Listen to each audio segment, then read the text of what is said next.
Oh, you motherfuckers. You think you can do this to me? I'm the man up in this face. You the fuck you think you fucking... Oh, you motherfuckers. You think you can do this to me? I'm the man up in this face. You the fuck you think you fucking with? I run shit here. King Kong ain't got shit on me. I'ma burn this motherfucker down. X Factor like Dez Bryant, my boy 88. Watch Dream Light when you living like a heavyweight. This ain't a 1 week thing, we grind like every day. They know my destination, Devi, like I hang with Ray. If they ain't know my name, I bet they know my name today. Treat this mic like a ATM, let's make a trade today. Drop this on Fizzle Friday, cause that's my favorite day. And I'm gonna do it my way, cause that's my favorite way. They tried to put me on the shelf like I'm layaway. Told me it ain't no way, so I made a way.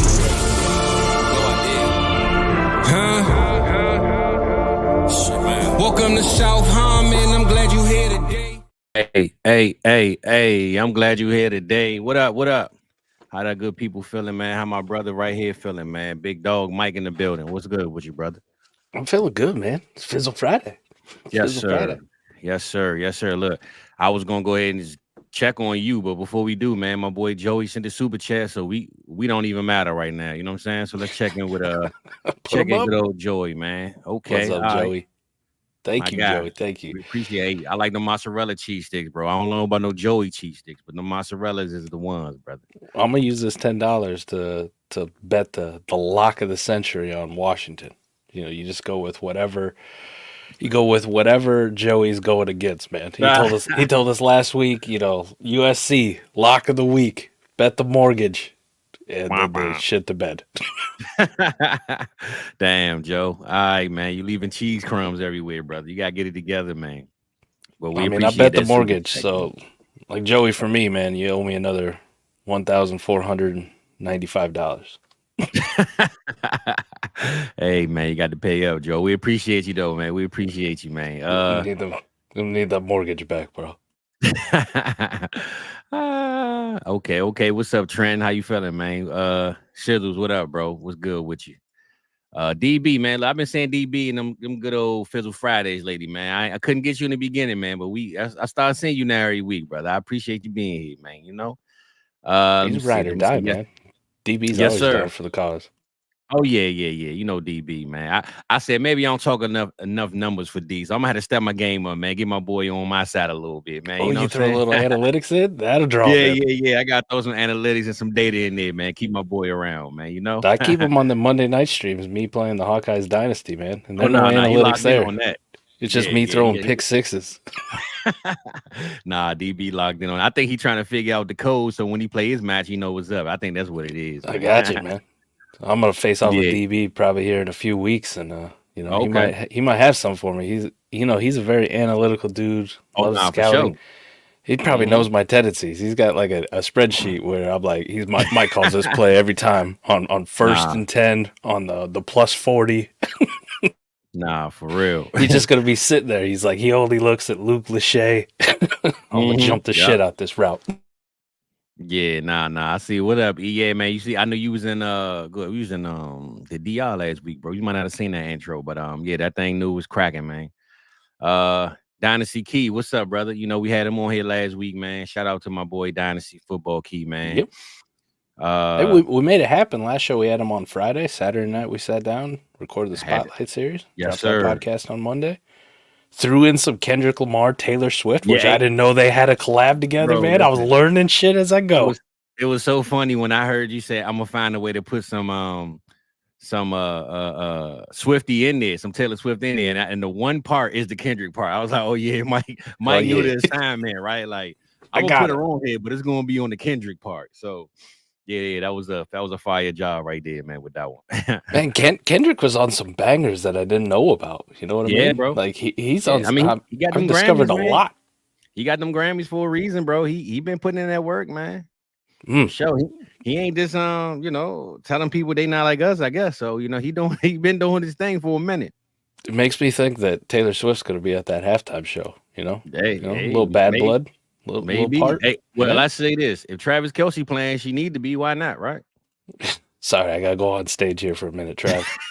Hey, listen, you know what I'm saying? Hey, Pops, man, here you go with this process. All right, brother. We know Daniel J-Day has arrived, man. We get it. I told you before, that's my guy, man. So I ain't mad at your process, man. But just remember, the 76ers have been having a process since Embiid couldn't comb his head. Now he really can't comb it, and they still ain't winning nothing. So, I mean, the process is the process, man. I'm riding with Pops on this one, man. I've been on this J-Day trade forever, man. I'm so happy to see it. I'm talking so much shit this week. I'm sending out ridiculous trade offers that are getting rejected. I saw. It's great. Mike, I love it because I've been telling him this. Like, I love that I've been telling him, like, look, Pops, this is what y'all need. This guy y'all need. Blah, blah, blah, blah. So I'm loving that. He happy that he got him, but I've been trying to tell him this who they need, man. So I'm glad I could put my boy on, man. Corey, what up, bro? You know, you missed that good old voice chat last night, man. And for y'all that don't know, you know, in our Discord, man, definitely patreon.com/ what's that? South Harmon FF, I believe. And yeah, man, sign up, man. The Patreon is the place to be, bro. When I tell you, me personally, last night was the Dallas Cowboy game. I'm usually a everybody leave me alone, let me watch my game kind of guy. You know what I'm saying? I ain't really trying to be hearing nobody talk about nothing else. But I said, man, you know what? Let me tap in with my guys once we score this touchdown and get up, and I ain't got to hear them, you know, talking too much. So I got on, man. Listen, when I tell you, man, I just love being. It's almost like a group chat, like the group text, but just in video, voice form, video. If you want to just be on there looking crazy, but yeah, man, it's a great community, bro. And last night I really thought about it, like, damn, bro, like. I'm having a good time kicking it with the fellas, and I ain't even with them. You know what I'm saying? So just being in that room last night, man, really just let me know if I'm ever bored or feel like I ain't got nobody to talk to or just need somebody to holler at, man, I can get in the Discord and just say, hey, what's up, man? Holler at your boy, you know? So if not for anything else, football related, just life, anything, you know, you want to get in there and promote your business or just holler at somebody, man. You know, the Patreon is where you want to be. And you know, come tap in with us, man, because it's a great community right here, man. And my brother right here, Mike, man, listen, this is my dog right here, man. I know at one point we're gonna have a real disagreement because that's what brothers do, man. But for sure, right here, man. So I don't never worry about nothing when it comes to this dude right here, man. And you know, I'm with the community. Come join and sign up with us, man, and come get you a brother. You know what I'm saying? Do you think their disagreement's going to be over whether or not I spend this $370 to get the black custom Jaden Daniels, where I can put it right on the back? It just says J-Day all day. Hey, look, J-Day all day. Hey, look, I even told my father, man, because Mike, I'm not gonna lie, it might be a little different in Iowa, brother, but if I was ever seen with a Commanders jersey, I would never hit the end of this for the rest of my life. I know. I said, look, Pops, Mike, Adam, everybody on the show, they wear different colored jerseys, different teams. But when you in this city, man, they will dig me a grave if I ever wore one of them things. I told him I might get a custom J-Day and just put it up somewhere. I might not wear it, but I think I might get a J-Day one. Man, I ain't got to say J-Day on the back, bro. That's my dog right there. I broke the seal last year when I lost the bet to you, and I got that CD Lamb jersey. For sure. And I've rocked it. But that's the thing. See, you actually don't mind rocking it now. Not gonna lie, that jersey's fight. That's fucking tight. If you would have let me get Devonta Smith, I probably would have kept it. But Doodoo Brown had to get out of my house, man. I had to get him up out of here. I get you. One thing you'll never catch me in. A Nebraska jersey. Okay. All right. We do got rules, State, right? Yeah, we got rules. I got standard. NFL, I'm like pretty free flowing. You know, I'll probably rock just about anything. Other than if it's like a player I hate. You're not gonna see me in a Brock Purdy jersey anytime. Ever. Unless it's a bet I lost. Nah. And then I probably just, you know, I just pretend like I didn't remember the bet. I don't know what you were talking about. Nah, for real. But I mean, like I said, man, I told him though, man, I'm a Cooper Kupp stan, man. The LA Rams as a whole, man, those are my guys, man. I love the coach. If they make a McVay jersey, I'm buying it. Ain't no question about that. So I have grown to just say, hey, I don't own this team, so I don't really have to necessarily be just stuck on buying one team. You know what I'm saying? But where you from? Where I'm from, Mike? Listen, these people, if you wear the color burgundy and you a Cowboys fan, they gonna throw eggs at you, bro. This is how it is around here, though, man. It's a tough crowd, bro. So you might not see me in it, but I'm definitely, I think at one point, man, I might gotta cop that J-Day jersey. So clip it, Pops. I know you're gonna save it in your memory folder and in your phone. So J-Day all the way, baby. That's my dog right there. I gotta get that when the Ravens go that the crazy alternate purple. Like, yeah, I gotta get me a Lamar or a Zay Flowers or something, man. Hey, listen, I mean, come on, E. That's what I'm saying, right? I'm not gonna wear it, brother. But I do got a Ravens jersey. You know what I'm saying? Like, you're a Ravens fan. I got a Ravens jersey. And that's a Dez one. But you know, I like Lamar. That's my dog. So I've grown to say, listen, I'm okay with loving the player and not necessarily the team. You know what I'm saying? So welcome to fantasy football, man. But welcome. Hey, listen. Hey, Mike, this is what I tell people. When you are a home teamer and that's all you look at is your team, you missing out on so much because it's so much out there. Like this, just imagine loving a player to death his whole college career, and then he go to a rival team, and now all of a sudden you can't stand them. Like, yeah, come on, bro. That's not, you know what I'm saying? That's not how it should go. Because once you get traded to your team, you gonna wish you didn't waste them 4 years of him being on another squad. You know what I'm saying? Of not. Hey, man, I've had to deal with this, man. The Dallas Cowboys have drafted a few dudes out of Iowa over the years, you know, that I absolutely loved, and still got to rock with them even though they're playing for Dallas. You know, like I hope they have a good game, even when they're playing the Eagles. I hope they have a good game. I still hope Dallas loses by 60. You know what I mean? Like last night, I think we were talking in the Discord watching that game. You know, CD caught that long touchdown pass. I was probably the loudest cheers. Like, yeah, you get him, CD. Tell him you're that dude. For sure. And then I'm like, I still hope Dallas loses. Nah, for sure. But if CD could do this like 3 or 4 more times, I'd be very happy. Exactly, Mike. There's nothing wrong with cheering for your guy, especially when you a fantasy guy, man, because it opened up your mind and your eyes to, I don't just see the color or the helmet, the logo no more. Now I see the player. You know what I'm saying? So that's the best thing I could say fantasy football did for me was make me want to enjoy the player and not the logo on the helmet. So that's why that's why we here to introduce fantasy football to more people, get y'all here on our team and learn from us and follow these steps, man, so that when you watching the red zone, you don't like, man, who is that?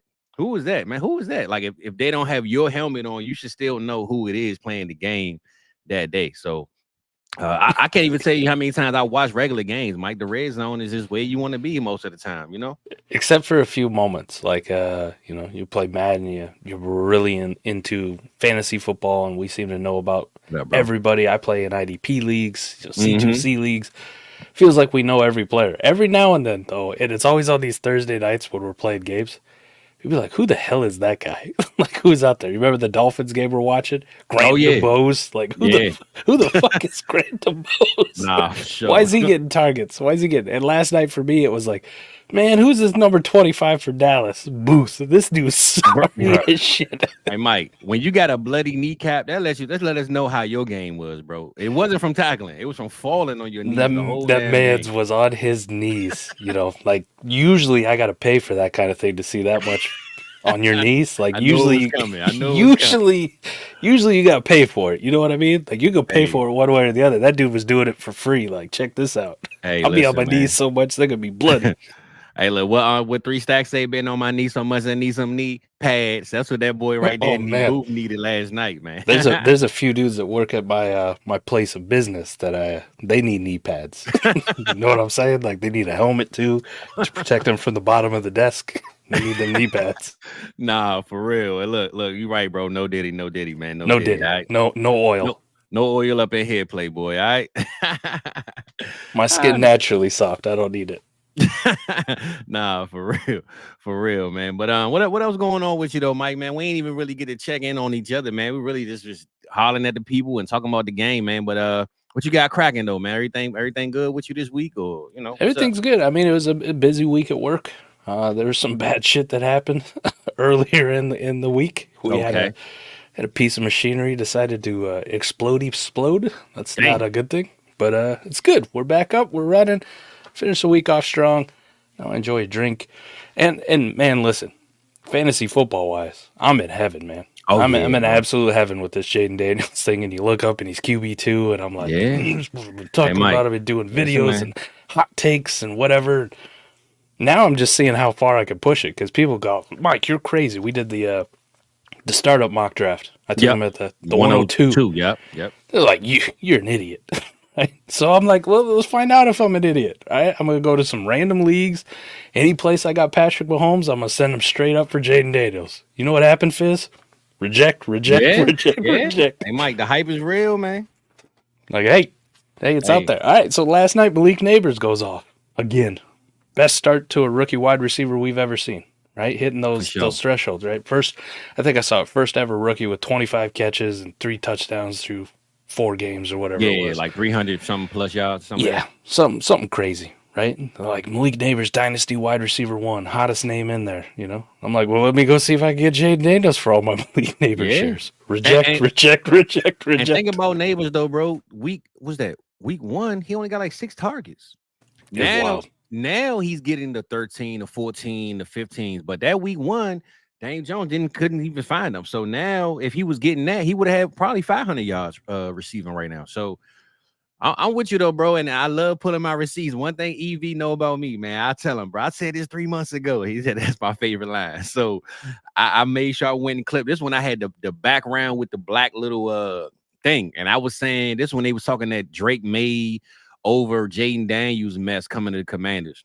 And you know, like I used to say all the time, bro, I know this city. We can go back to the mock drafts back when we was doing them in March. For sure. You were one of the first ones to be on there. Like, bro. You know, I love Drake May. Like, I think he's going to be a good NFL quarterback. I think he's extremely talented.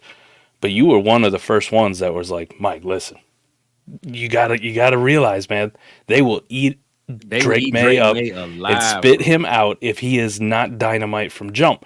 Jaden Daniels, that city will rally around him, and he will unite the Commanders fans under one banner, and that banner is number 5. He can win 4 games this year, and they still gonna love him to death, bro. It don't make no difference because they got their guy now. But if Drake May was here, he won 4. Man, they gonna run him up out of here, Mike. I seen it happen to Carson Wentz. I seen it happen to every guy that was here. They just accepted Kurt. They didn't want Kurt. They just accepted it. Like, all right, bro, you're winning those games, I guess. You're putting up points. But they didn't want Kurt, though, bro. But I knew for a fact J-Day is the answer for this city. And I tell them fans all the time. Last year when I told you it's okay to lose, be glad you didn't win those extra games you wanted to win. Because the New York Giants would have took Jaden Daniels if they was one pick a little closer, bro. Jaden Daniels might be in New York right now and not Washington. And that would have been the worst blow to this city, bro. I would have been laughing for the next 10 years. So be glad you didn't win them games you didn't need to win last year, man. That's all I'm going to say, man, on that one. One of the corollaries I had was once upon a time when Washington had the 2nd overall pick and took a dynamic athlete at the quarterback position, how'd that fare out for him? And in year 1, it was dynamite, right? United the city, rookie of the year, whole thing, fantasy points-wise, if you want to just keep it to that. That dude was a 20-point-per-game baller, RG3. And here we are. We're 3 weeks in, 3 Jaden Daniels games in, QB2, 23.2 fantasy points per game. Yes, sir. Yes, sir. I love the way like time just works, man. Man, listen, Mike. Every league I can get him in, man. I regret this. I shoot myself in the foot about this every day, bro. I don't even know if you knew this, but in that shit IDP league that we in, bro, I could have had Jaden Daniels, and I decided to not do it because I was trying to play Cooper's game, and I lost the game, bro. So Cooper drafted J-Day right in front of me. And he told me in order to get Jaden Daniels, I needed to get him the 104 and Deshaun Watson. And I'm like, damn, that'd be a steal now. I said, bro, I got to give up. Because I ended up taking J.J. McCarthy, which I didn't even want him. But I only took him because I was trying to do the quarterback game and eventually get Jaden from Cooper at some point. I was hoping Deshaun was going to do his thing and J.J. was going to be good and then try to come up. Bro, listen. I regret that every single day right now. I wish I would have just did it. Because I said, cool, bro, you want me to give up a starting quarterback in Watson who could have a solid game and JJ who might be what I thought Sam Darnold is possibly being right now. That's too much on draft day. Man, I regret that trade. That shit is in the back of my head right now. Like every day I look at this team, I say, damn, I could have had him, man. I could have had him, bro. Shout out to DB being in here too, man. I got tagged. I want to say it was like on Sunday, right? After Neighbors went out and did his thing, you know, Marv got another touchdown. Rome went out there and did his thing.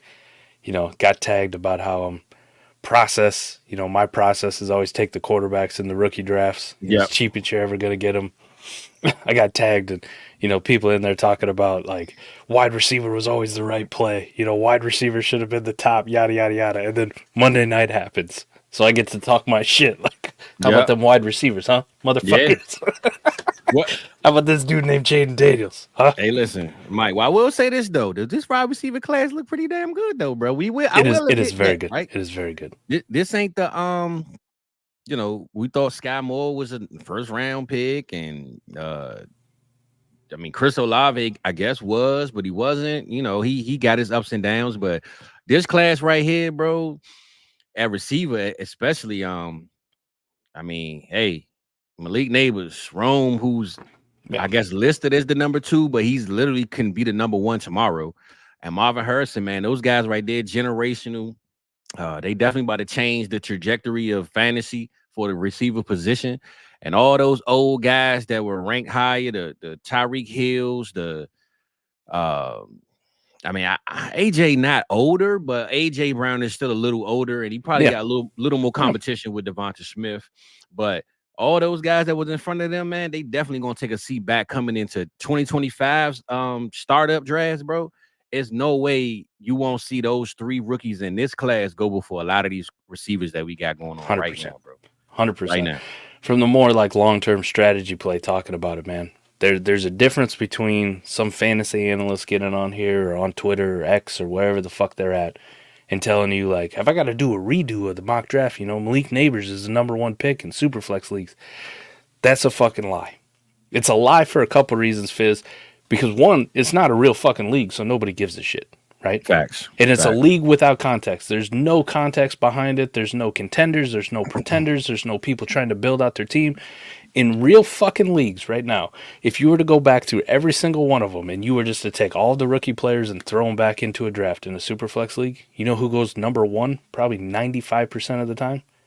Jaden fucking Daniels. Because somebody goes, God damn, I need a quarterback. Yeah, man. I need a quarterback in the worst way. Why not get the dude who's putting up 23 points per game? Because, this fucking Will Levis ain't cutting it for me. At all. This Jared Goff, I don't want to deal with his ups and downs. This, I thought Anthony Richardson was going to be that dude for me, and we just saw 2 shitty games in a row. Yeah. You know what they're going to go after? The rookie quarterback who's out there at the top of the league and scoring points. So we can talk all the good body talk about how great Malik Neighbors is and Marvin Harrison, and I love them to death, man. They're really good. But in Superflex Dynasty leagues, quarterbacks run the fucking world in real leagues. 100%. 100%. And one thing we know about you, Mike, you're going to take them quarterbacks, bro. Ain't no question about that. Ain't no question about it. I don't know if anybody's in this chat is in the league with Mike, but I promise you better get your quarterback before you really want him. Like, ain't no, oh man, maybe I could wait. No, if Mike in this draft, you better get him when you want him because he ain't gonna make it to you, bro. I'm gonna let you know that now, man. So I had to go back and look too, like how many leagues I have Josh Allen and Jaden Daniels in. I've been starting them both all year, just like, oh, this is great. This is fun. Yeah, Dynasty football is awesome when you got the 2 best quarterbacks in the league. Yeah, nah. Hey, listen, man. That's why I like having these conversations, bro. Because I know some people in this chat that that's not really fantasy keen, and a lot of them is just here to support me or whatever the case. But like, I really want them to really understand like the evolution of the game, bro, and where we started and how it is now, and especially like this super flex thing, like this starting 2 quarterbacks thing, bro. I mean, I don't know when it really started off as far as like a standard. But I remember that 1 quarterback, and oh man, I had a backup that I drafted like in the 5th round for no reason, and then I started realizing like, man, why do I need a backup quarterback on a 1 quarterback starting team? You know what I'm saying? So now the evolution of the game has put the quarterback position, which honestly I don't even know how I could ever go back to a 1 quarterback league unless it's like 16 or 18 teams, but. Bro, that 1 quarterback, bro, you if you in 10 or 12 teams, you basically disrespecting the quarterback position, bro, at this point. Because you're gonna have starting quarterbacks out there that are, let's just say Jaden Daniels, right? Say a lot of people didn't have him as a top 12 draft quarterback in a redraft league, right? Imagine picking up Jaden Daniels in free agency the next week, bro. Like nobody had a backup, and Jaden Daniels said, I'll give you a perfect example. My 1 year. This was Lamar's first MVP year, I want to say. It was a 1 quarterback league. I had Phillip Rivers as my starting quarterback. Drafted Lamar Jackson with my last pick in the draft, bro. Last pick. Ooh. Mike, I cut him after the draft. He played Miami week 1, dropped 50-something points. Nobody claimed him the next day. I ended up picking him up for free, and I still had him on my bench for 3 games. I trusted Phillip Rivers over Lamar for 3 games, bro. And then it hit me like, what the hell am I doing? And then I played Lamar, and it was, but I'm just saying, Lamar Jackson should never be cut. I mean, not now, but even back then when he wasn't, I guess, he was fresh, he was new to the league. In a 2 quarterback league, that would have never happened. But in 1 quarterback, I'm sitting here cutting Lamar Jackson and starting Phillip Rivers every week. Like, that was crazy, bro. Once I sit here and think about it, like, what the hell was I thinking? But that's just the game that we used to play. Well, the evolution too, right? Like, I did the series on where quarterback production comes from. The outliers. Adam and I did a big long series on this one. And I'd say now, even if you're in a 1 QB league, your traditional redraft, you should be favoring the dudes who can run the football, period. Like, but back in the day, the Phillip Rivers days, 2000, what was that, 2018 when Lamar won his MVP for the first time. We're dumb as a community as a whole. Like, we were dumb. We didn't know what the hell we were doing. Right? Was that dude in Denver that 1 year, and exactly, he was the quarterback 1 for real. The game has changed. You and I did a show, talking about the evolution of the quarterback position. Yep. But the same thing applies for fantasy football, though. Even in 1 QB leagues, you want those dudes who can run the football, right? Like, if my choice right now in a 1 QB redraft league is between Anthony Richardson, who's not playing well, or Jared Goff, I'm starting A-Rich every single week without even thinking about it. Why? Because the floor is generally higher and the ceiling definitely is higher. Like, the ceiling will win me weeks. Jared Goff, he just kind of gets me by, man. Jared Goff's like that work car that you drive in the winter, because you don't want to get your main whip all fucked up with all the salt and the snow. Like, he's good. He's a runner. Hell of a description, bro. A runner and driver, man. A heater with a beater. That's it. Beater with a heater, whatever the hell you want to say. Like, it's just, who gives a shit? No one cares. For real. You ain't pulling no ladies in that thing. You know what I mean? At all. If you pull up to the club in the Jared Goff, you listen, bro. Your action ain't really popping as much as you think it's going. Good luck getting in the club. You know what I'm saying? You pull up in that J-Day 5, hey, you might leave with J-Lo or something, man. You know what I'm saying? But make it look good, feel good. But you pull up in that Jared Goff, bro. Nancy Gray or something might pop up, might holler at you, man. I don't know. But now I'm with you though, man. Goff is cool. Goff is a solid quarterback, but he's not a game changer, right? And a lot of times now, if you went receiver heavy, running back heavy, and Goff is your late round quarterback, still, there's nothing wrong with that either. Right. But when you hollering at the quarterback position, bro, and you really want to talk about game changers, and I'm one to really get my flowers pulled out of the dirt on this one. I said Josh Allen would be, he'll fall off without Diggs, and the offense ain't gonna be the same. And bro, it looked better than ever right now, man. And honestly, the reason that it does, and the reason why I thought it wouldn't, is because I thought they didn't have the 1 person or 2 people that they trusted consistently to catch the ball. But I think that was what I missed. What I missed was they don't need 1 person to trust. Josh Allen is so good, he just gonna find whoever and say, listen, you my guy, you my guy, you my guy. Get open, I got you the ball. See, that's what it didn't click with me this summer. Because I'm a Diggs guy, so I kind of was a little biased in my opinion. But I really, really thought that Josh Allen was gonna take a seat back, because having a guy like Stephon Diggs, who's a receiver, a safety blanket, and not having them, you will miss out on them. But not having him now, I think now, which I say about Dak Prescott, his rookie year, when they cut Dez the following year, Dak to me grew up, because now I don't have to force the ball to 1 guy because he mad I ain't getting him the ball. And I believe that's why Dez had to get moved, because they wanted Dak to grow up and feel okay just throwing the ball to anybody. And I think that's what Josh Allen has right now. He don't feel like he got to get Diggs happy for him to have a good game. Now, I could throw the ball to anybody and nobody going to complain about it. So that's what I missed, and I'm sad I missed out on that. But shout out to Josh Allen, because he's really him. And yeah, man, we got to celebrate Josh Allen, man, because he is definitely the most slept on quarterback 1 probably of all time, though, bro. But I never ranked him as QB1, but he clearly finishes QB1 every goddamn year, man. So shout out to Josh Allen, bro. Timothy Allen, man. Timothy Allen. I love that guy, man.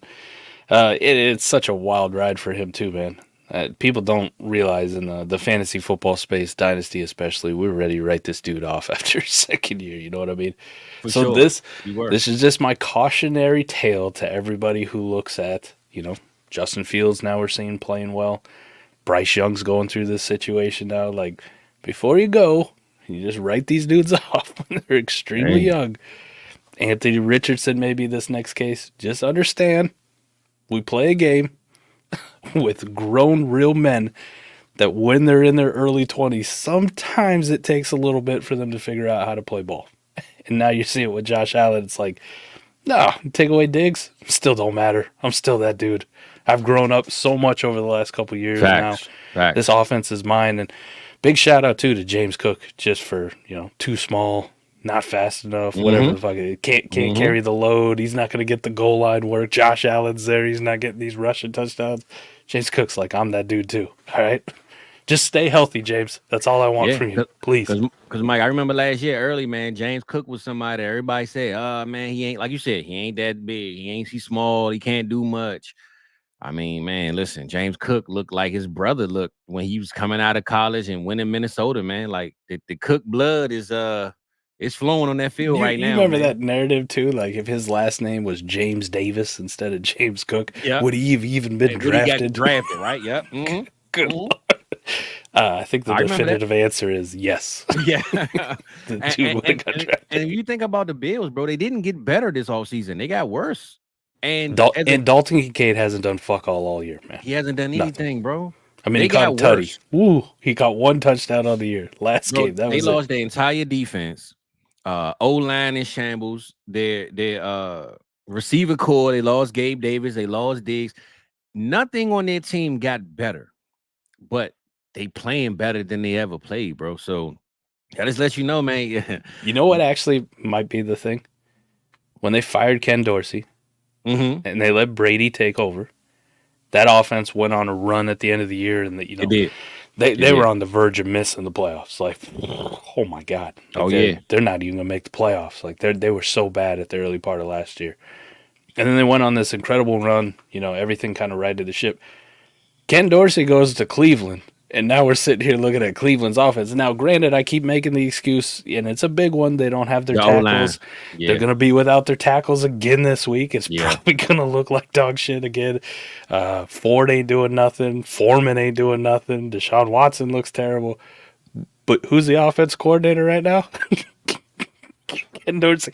Maybe there's something to this coaching thing. Like, if you suck someplace, you probably go suck the next place you go. Hey, right? Mike, listen, man. You know me, bro. I love coaching, man. I always say that every time. Matter of fact, Mike. Give me his name. Minnesota coach. I just had it in my damn head.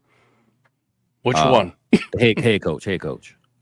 Kevin O'Connell? Kevin O'Connell. He came out today and he said something about how a lot of systems fail the player, not the player failing the system.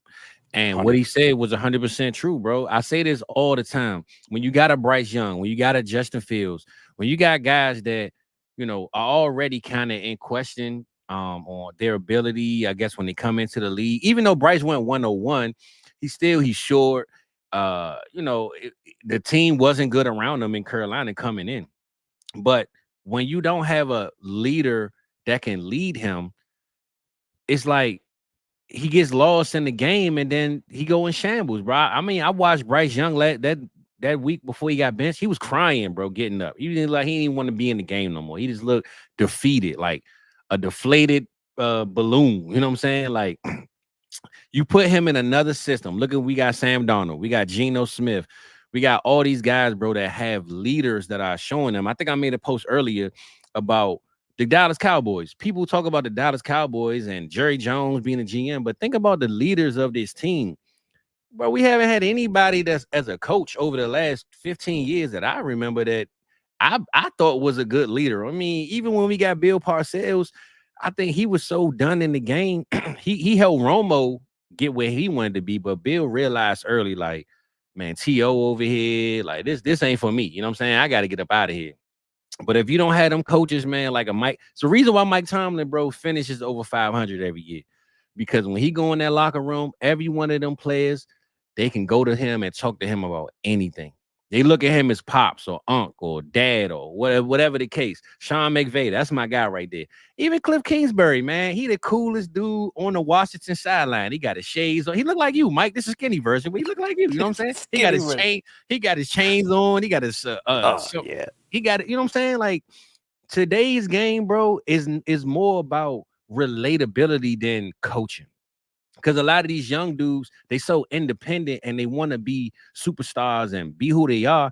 They can care less about reading the playbook. They just want to know that the coach that they playing for, they can go to him and say, look, coach, what you think about this or this and that? And when they can answer those questions, man, it's my guy right here. They smiling, they happy. You happy to go to work when you working for somebody you feel like you relate to. But when you working with somebody that you got to wear a suit and tie every single day and you can't say certain words, bro, if I was on this show with y'all and I didn't hear you be who you are, Mike, I would be like, man, hold up. What kind of show is it? What Mike on today? You know what I'm saying? Like Mike ain't cursing. Mike got his chains off. He got a damn bow tie on. Like, what the hell going on? You know what I'm saying? Bow tie. I mean, I'm just saying, man. My boy selling rice cakes or something. I don't know what the hell going on, but I'm just saying that this coaching in today's game is the most important thing to me. And I believe that's what the reason why a lot of these players either fail or make it. And we looking at Sam Darnold as the perfect example of what's going on in this game, man. And I see T-Rock this because I talked about Harbaugh earlier. Harbaugh, man, he ain't the best coach of all time, but one thing I learned about Harbaugh, bro, he wins where he goes. We're talking about Jim Harbaugh right now. He wins everywhere he go.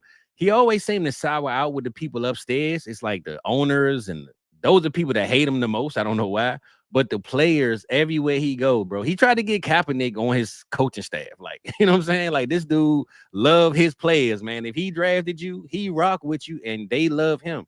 So guys like Mike Tomlin and Harbaugh, man, they need their flowers and they gonna bring the best out of everybody that they coaching. And I love watching what they do to those players, man, on their team. It's a different beast, man. It doesn't matter what, if we're talking about NFL players, you're talking about real life work and being a normal human being, man. If you go to work and you know your boss has got your back, like your boss is going to rock with you. For him, bro. Listen, like you're afraid to disappoint him. You know what I mean? Like, I don't want to let this dude down. Like, this dude's got my back, So, like, you try harder. But in the same sense, like, if there's not that inspiration there, you're like, man, fuck this guy. Like, hey, I'm just here for a check. That's it. It's him or me. And it's probably going to be him. All right? Because I'm a nobody. Nobody gives a shit about me. Like, I just do what I got to do to get by. And then, too, just think about it. I mean, not everybody, played organized sports or like had that experience, but I'll put it in terms that a lot of us can understand. Fizz, like you and I are playing, video game football, we're playing NCAA together. And like stuff's going well for me and I'm in a good mood or whatever. I'm out there jiving and just, fuck yeah, I'm talking my shit. I'm feeling good. I may throw a pick six to you. I don't give a fuck about the next one. Like I'm confident. I'm going back out there, right? I'm going to get it this time. You know what I mean? But if you go into it in a bad sense or like say it didn't start off the way you want, ain't it kind of like, the Replacements when Shane Falco was talking about quicksand, one bad thing happened, another, and then another. Now you're on full tilt and everything you do gets compounded and you don't feel like you're ever going to get out. And you're right about Bryce Young, man. Watching him play that last game that he had, it looked like that dude was in the quicksand. He was like, just get me the fuck out of here. I want to be a billion places, but then right here. I don't want to be here no more. I mean, look at Justin Fields, bro. I mean, he's Same not thing. He doesn't look like, honestly, I feel like in Chicago, stat-wise, he was better. But just the team as a whole, they actually treating him like they believe in him. And a guy like Mike Tomlin and that vibe that they built in Pittsburgh, man, can do that for you. And Baker Mayfield, Geno Smith. Bro, I say it all the time. A happy Baker is a good Baker, bro. A happy Baker, man. If he happy and he in a good situation, he gonna play his best ball. Speaking about Jared Goff, man, getting out of the Rams with that, all those expectations on him. You got Sean McVay. You got the greatest offense ever. You made it to a Super Bowl, but you're the one piece holding him back. Like, you could tell that shit was getting to him, and he was letting him affect his play. He goes to Detroit where there's no expectations. Plays for a guy like Campbell's like, listen, just go out and do you. Just go out and be you. Like, we're not benching you for anybody else. You're our dude. Like, he has that confidence in him. So even when Jared Goff goes out and has his Jared Goff games, where you're like, there's that dude, that's the Jared Goff we know and love. You come back the next game and you're like, all right, Jared Goff went for 350 and 3. Like, good job. Nah, for sure. And honestly, Mike, like you said, bro, in real life, that's how I feel here.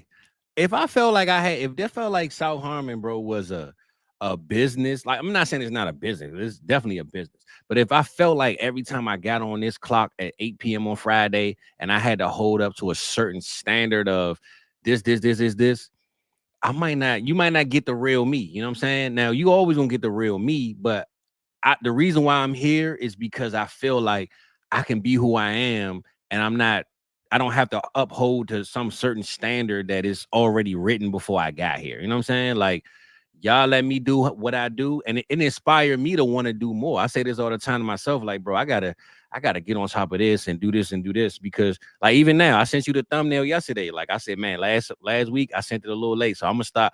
I made EV start shit thumbnail yesterday. Like, soon as the game ended, I said bet, because now being around y'all make me want to step my game up. So it's just that environment that you work in, bro. It always makes you, it's either gonna make you or break you, man. And honestly, with them quarterbacks, especially the quarterback position, it's going, I mean, look at Randy Moss, bro. Randy Moss, one of the greatest receivers of all time. He went to Tennessee, he went to all these teams, and everybody thought he was done, he was cooked.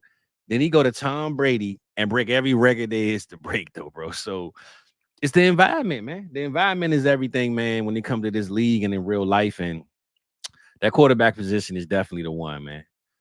Definitely. I mean, you don't have to be a player's coach all the time, too. But if people know you got their back when it comes to it, they know what the standard is. They know, like, 100%. Listen, I want to play for this guy.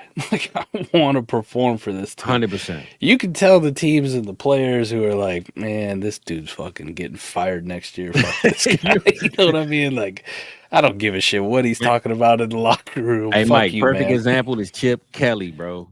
When Chip Kelly came to Philly, everybody thought, oh, yeah, man, he got this high-powered offense. After about 4 weeks, man, D-Jack, the whole team, man, Shady, everybody was like, man, this dude is a joke, man. We ain't about to play for this dude, man. He's a clown. I bought into that shit, too. And then you just get let down. You know what I mean? Nope. Man, he was a clown, man. That dude was a joke. Took the whole Andy Reid era and just crushed it in 2 years. The crazy fucking thing, man. They let him get another job in San Francisco, too. Like, crazy. Just walked right into it, too. And like, man. This didn't work out either? No way. Who would have guessed? Yeah, man. This is a crazy league we in, man. But I mean, look, Mike, we 40 minutes in, bro. We ain't even get to the topic, but we got a good vibe going on, man. Seems like the people rocking with us. But I really want to touch on, man. We ain't gonna keep people too long, but I want to just touch on some steals, man, that we done seen this year, bro. And I mean, when you talk about startup drafts, especially. There's a lot of guys that went in those later rounds that you could say today, man, I messed up. Like, man, I don't know what I was thinking, or you know what I'm saying? Like, what was my process during the summer that I missed? And Corey just hit on it. This is the guy right here, man. Chris, he meant Chris Godwin, I'm sure. But that was my first go-to, man. Chris Godwin. Yeah, Cone Godwin. I don't know about that one, Corey. Put them damn drinks down, brother. But Chris Godwin, though, man, Chris Godwin, bro, might be the outlier of sleeper or late round pick this year, because last year we thought Mike Evans, man, it's his team. He back. And I mean, I still think Mike might crack 1,000 because that's what he do. But nobody was talking about Chris Godwin this summer, man. I don't care who you were. Chris Godwin was 1 year away from being moved to another team. And this is contract year. And once we heard he was being in the slot, even some people, I'm a slot receiver guy. That's what Cooper Kupp was at, and that's my dog. So I always trade for slot receivers because that's just what you do in fantasy. But Chris Godwin, man, I believe is, if not the number one, he's in the tier of one of those guys that took the biggest leap from ADP during the summer, and is breaking every code as far as his trajectory for the 2024 season, man. What you think about Chris Godwin and what he got going on this year? I got higher and higher on him as the offseason went because of the slot rule. And let me be clear too about the slot rule too. Like, I divide these dudes into two different categories. Either you're in the slot because the coaching staff wants you there because they can get you the best matchups possible, or you're in the slot because you have to be there. Now, if you're in that category of have to be there, like Braxton Berrios, Rondell Moore, etc., that's a bad thing. Like, you need to be able to win on the outside. And I think we saw this, man. It's so weird that we're talking about this now. Let's talk about like Treylon Burks for a second here, right? Who's done absolutely fucking nothing in the league and has just kind of just been a bust. And even this year when it was like, oh, he's got an opportunity. No, he don't. He just don't. But one of the red flags coming out that was under talked about was his usage in the slot in college. And how little did he win on the outside, even though he was a 6'4", 230-pound wide receiver, right? Like, dude's not winning on the outside. Like, he's being used in the slot. And that should have been a more giant red flag. He gets to the NFL, and that's the only place that he can play is in the slot. They can't ever use him on the outside. Now, a guy like CeeDee Lamb, you watched him dominate in college on the outside. Goes to the NFL, and a lot of his early usage in the league, Fizz, was on the outside. And then these last couple of years, what they decide, they're like, we get you better matchups, we move you inside, 100%. Motion you into the slot. Yep. And now he's just running wild and crazy. Cooper Kupp, when he's playing in college, even at a smaller school, playing on the outside. Right? He goes to the NFL, they're running a lot of 12 personnel. He don't get to play in the slot. Yep. And then all of a sudden, they're like, you know what's best for us? We go to 11 personnel. We put Cooper Kupp in the slot. Yes, sir. And then he takes off. So, listen, if you're one of those guys who can win on the outside and you've proven it, and the team decides that your best matchup for you and how we want to scheme you opens in the slot, color me fucking interested in you. If you're one of those guys where it's like, this dude can't play outside, he has to play in the slot, I'm good, man. Like, you're going to have some moments, but like, I'm good. I'm good. So, back to Chris Godwin. The fact that he played outside last year, it was kind of subpar for him. He wasn't terrible, but he just, it was long gone from the Chris Godwin days of yesteryear. So when they started talking about, we fucked up last year, Canales didn't know what he was doing, even though we gave him all the credit in the world for making Baker Mayfield relevant again and what that offense did and get him to the playoffs. It's like, why weren't you playing Chris Godwin in the slot again, Dave? Like, why wasn't that a thing? When they said, now we're going to move Chris Godwin back into the slot, I was like, fucking color me intrigued, man. Maybe time. Chris Godwin's back. And he was dirt cheap. And it's the contract year, too, so this is definitely time to put him in the slot. It's time to eat. He was dirt cheap, man. And listen, I want to say that Mike Evans is going to finish with 1,000 yards and be that dude because that's what he always does. But watching this offense through 3 weeks, I'm like, this is the fucking Chris Godwin show, man. Like, this offense runs through Chris Godwin and Chris Godwin alone at this point. Sir. So all the prayers in the world to keep this man healthy and upright all season. Let him keep dominating. Everybody who got him in the 8th, 9th, 10th, 11th round of your startups this year, woohoo! Run it. I don't even know what the redraft ADP was on Chris Godwin, but it definitely wasn't high enough for what he's doing. I was looking it up myself early. I said, damn, bro, where was he at? Because he was going so late. Anybody that got him in a draft and that either sold him or kept him, hopefully you didn't sell him before now. But if you sold him before today, man, good luck to you because you didn't get half of what he was worth. And I'm actually on our favorite site, man, Keep Trade Cut, and I see he is up, I believe, 30. He was right before Debo. He's up 38 spots right now.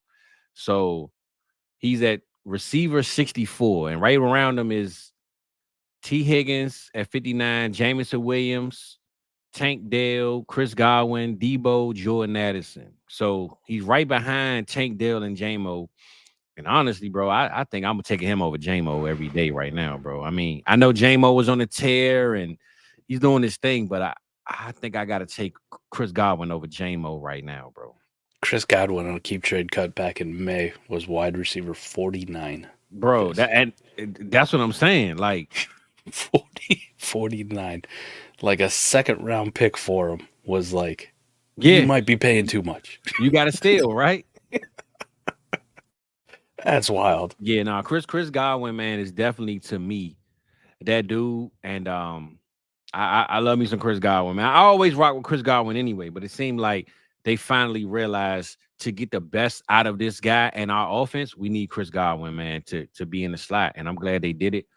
I mean, they maybe it was because they got McMillan and they felt like now that they got another guy, Chris Godwin can be there as well. I'm not sure, what made them just up and jump and do it, but I'm glad they did it. And I saw somebody earlier who I'm gonna let you get on who you think your guy is, Mike. But of course, Corey put in JK. I mean, listen, bro, JK was a freebie, like buy one, get one free meal at McDonald's, bro. Thanks for stealing my thunder, Corey. You fuck. I mean, but he ain't lying. I mean, Theo said it too. It's like we all know JK, bro. It wasn't waiver wire JK. It wasn't the player though. It was just the injury history. I mean, we know what it was. Could he still be the same player after an Achilles and an ACL and everything else that the dude has gone through?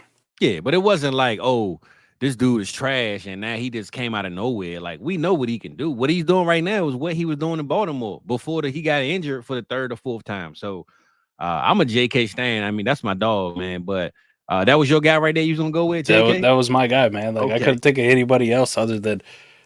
I told you I had a hard time figuring out where Chris Godwin was going, but I know the dude was getting drafted. All right? You know what I mean?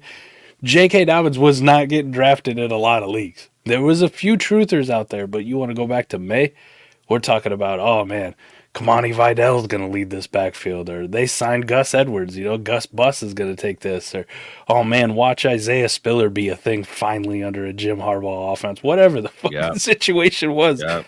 There wasn't a lot of people in on the JK thing. It was like, nope, dude ain't got no legs. Lieutenant Dan, you ain't got no legs. So, I mean, this dude was on waiver wires in deep dynasty leagues. And every now and then somebody might snatch him up like, we'll fuck around and find out. We'll see what happens. How many people in like a lineup dynasty league do you think push the button on him week one with any amount of confidence? None. Not many. Not many. And I'm a JK stan, bro. And I ain't take him in. No, if I already had him on the team, I kept him. But if in the startup, I didn't touch him. I'm not even gonna lie to you. It's wild, man. So JK definitely got to be up there because that's a dude that came out of nowhere. There wasn't a lot of drumbeat either. I mean, there wasn't a lot of beat reporters talking about how JK was going to be the dude. I mean, then they got Vidal. They went drafted. Everybody was hyping up Kamani Vidal and Gus Edwards. And it was like, JK he didn't have a chance really to be anything but a third. Do you remember the Kamani Vidal thing? And I'm not saying it's over for him. I remember. I'm not saying it's over for him. But Kamani Vidal, like right at the draft, was fun when I could get Kamani Vidal in the 4th round of my rookie draft. I was like, fuck yeah, I'll take some Kamani Vidal. Like, I like the prospect. And I'm listening to D-Bro and Thor break down Kamani Vidal and talk glowingly about him. And I'm like, I'm fucking in, man. 4th round. And then it got to the 3rd round, and it was like, all right, I'll still put my nuts on the table. Mid to late 3rd rounder if I got to, that's fine. By the end of it, Fizz, it was Kamani Vidal in the late second, yep. The 2nd round, I was like, what the fuck are we doing here? Yeah, man. I mean, but when you think about it, though, when you thought, the running first offense and JK coming off an injury and Gus being maybe a goal line guy, Vidal kind of had that spark as they going to go with the young guy and let him take the reins. And I mean, they should have known though, man. The OC came from Baltimore, bro. He took Gus. He got Gus and JK as his guys over there in Baltimore. So you ain't think he was going to go with his guys here? So, I mean, I love what JK is doing, man. And that's my dog. I love, that he's with the team that's going to use him the best as he's going to be used. And yeah, man, shout out to JK, man. That's my boy right there, man. And JK Dobbins. And look, shout out to the chat, man. Y'all giving away all the damn answers, man. But I saw somebody had said my next answer in here, and damn, where did he go? Where he go? It wasn't JK.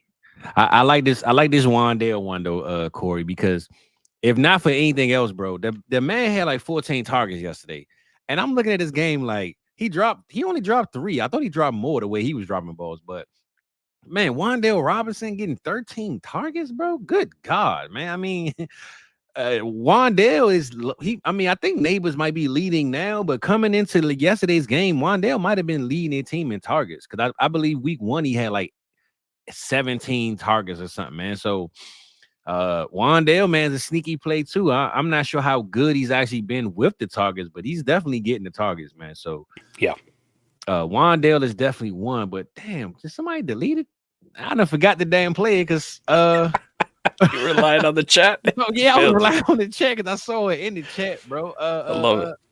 Damn, what is the Oh my God, Mike! I think they deleted it, bro. I thought it was Tent.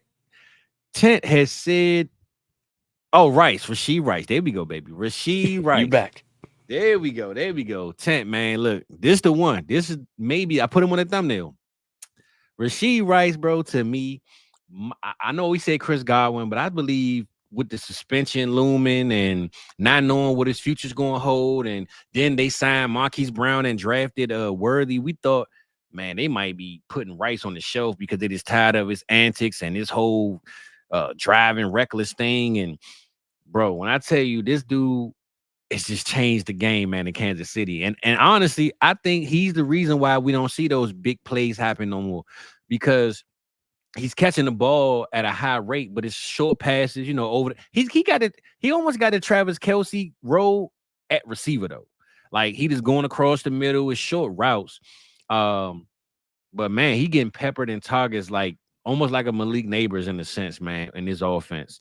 And I slept on Rashid Rice. I don't have any Rice in a bowl to count on, brother. Like I don't take anybody. No team I have right now has Rice in it, man. So shout out to Rashid Rice, bro. He is clearly on his way to trying to be a receiver one in this league, man. And I have no shares though, Mike. I don't know what your share of Rice look Not like, enough. but ain't no rice thrown at my wedding, brother. It might be it might be some lamb, but it ain't no damn rice being thrown at my wedding, bro. The biggest problem I had with Rashid Rice was not panic selling like a lot of people did with the traffic accident. Not like, oh, I got to get off of him.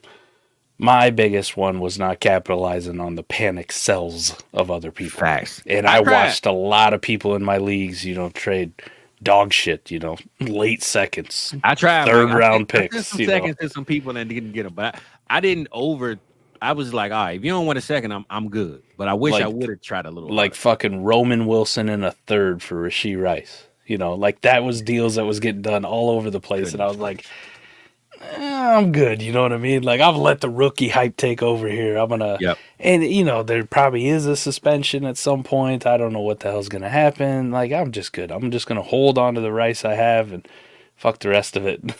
Now sitting here, I'm like, wish I would have hopped on some of them, man. Yeah, man. We need some Minute Maid Rice right now. We need some Minute Rice, brother. We need some bags, man. He's gonna turn into the new slant boy. Michael Thomas 2.0. For real. I see Peppered right now. with targets, getting all of them. In 30 days on Keep Trade Cut, man, he moved up 38 spots, man. And I believe it, bro. I mean, he over AJ Brown right now. That's steep, but the way he balling, man, he's really that dude, man. I gotta admit, man, I really stepped on Rice, and I mean, he got Pat Mahomes as quarterback, so why would you sleep on him? But when they took Hollywood and Worthy, I really thought that they were trying to let Rice know, like, we can replace you if you want to keep acting up. And right now, I don't think they can replace him, man. I think they need him as much as he need them. So wow. Yeah, shout out to Rashid Rice, man. That was probably my next guy, Mike. Who was the guy that you could say that you probably slept on, or the community slept on, that's really doing their thing right now? There was only one guy that I can remember out there touting him actively. Mm-hmm. Touting him. Just so happens he works for this network. He works for this network. Partner Matty Kiwoom out there touting Brian Robinson. I already know who you about to say. I was about to bring it up. Brian fucking Robinson, man. Hey, and this is a dude. Brian Robinson all summer. This is a dude I have never liked, and it's not Brian Robinson's fault, right? The gunshot and the story was great when he came out. Yeah, but he was a slow plotter. He was Gus Edwards reincarnated. Just I don't give a shit. And you know me, like I'm out there dick riding Antonio Gibson till the wheels fall off. Like that was my guy. How dare Brian Robinson gonna come in and take Antonio Gibson's job? So I never liked this dude for a while. This year though, like he got so dirt cheap, just nothing. And you're sitting there and you're like, well, they did sign Austin Eckler.